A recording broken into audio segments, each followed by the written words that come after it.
Welcome to SR TV. SR টিভিতে আপনাদেরকে স্বাগতম। জানিয়ে দেব আজকের খবরগুলো। এই অশান্তি আর ভালো লাগে না, বললেন মাহিয়া মাহি। জানিয়ে দেব বিস্তারিত। ঢাকা চলচ্চিত্রের বর্তমান প্রজন্মের নায়িকা মাহিয়া মাহি বিচ্ছেদের পর সন্তানকে নিয়ে ফুরফুরে মেজাজে আছেন এই নায়িকা। বন্ধু বান্ধবীর সঙ্গে বেশ সুন্দর সময় কাটাচ্ছেন তিনি। শুধু তাই নয়, নতুন উদ্যমে কাজও করছেন তিনি।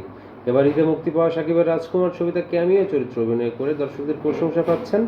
এদিকে ঢাকায় সিনেমার বর্তমান প্রজন্মের নায়ক জয় চৌধুরী ভালোবেসে নায়িকা নীড়কে বিয়ে করেছেন। তাদের ঘরে একটি পুত্র সন্তানও আছে। যদি বিয়ে সন্তানের বিষয়টি দীর্ঘ আড়ালে রেখেছিলেন তারা।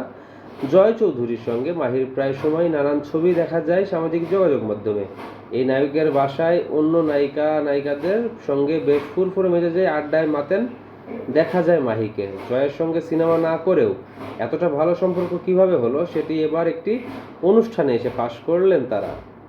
মাহি বলেন, অল্প সময়ে জয়ের সঙ্গে আমার বেশ ভালো বন্ধুত্ব হয়ে গিয়েছে।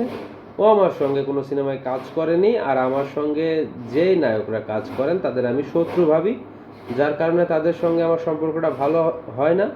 জয়ের সঙ্গে আমার 2019 থেকেই ভালো সম্পর্ক, কিন্তু গোপন রেখেছিলাম, কারণ যে কোনো জিনিস গোপন রাখলে সেটা সুন্দর থাকে। এদিকে মাহির সঙ্গে সম্পর্কের ব্যাপারে জয় বলেন, খোলামেলা বিষয়টি আসলে সবাই ভালোভাবে নেন না। গোপন থাকলে বিষয়টার মাঝে একটি পবিত্রতা থাকে।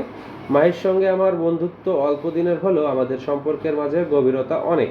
এদিকে এক সাক্ষাৎকারে প্রকাশের পর থেকেই নতুন করে আলোচনায় এই দুই তারকা। তবে বিষয়টি নিয়ে এত হইচই পড়ে যাওয়া এবং গণমাধ্যমের প্রচারে বিরক্ত হয়েছেন মাহিয়া মাহি। সোমবার 15 এপ্রিল রাতে সামাজিক যোগাযোগ মাধ্যমে সে ক্ষোভ উগড়ে দিয়ে নায়িকা বলেন, আমি খুব অবাক, নামি দামি পত্রিকারাও আজব আজব হেডলাইন দেখে খুব বিরক্ত, রাগান্বিত। জাস্ট কিছু রিচ বাড়ানোর জন্য আপনাদের এমন টেকনিক আমাকে বিব্রত করতেছে। সবাই তো নিউজ পড়ে না, জাস্ট হেডলাইন দেখেই জাজ করে ফেলে। এই অশান্তি আর ভাল লাগে না, উফ। তো আজকের খবর এই পর্যন্তই। পরবর্তী আপডেটের জন্য এসআর টিভির সঙ্গেই থাকবেন। ধন্যবাদ।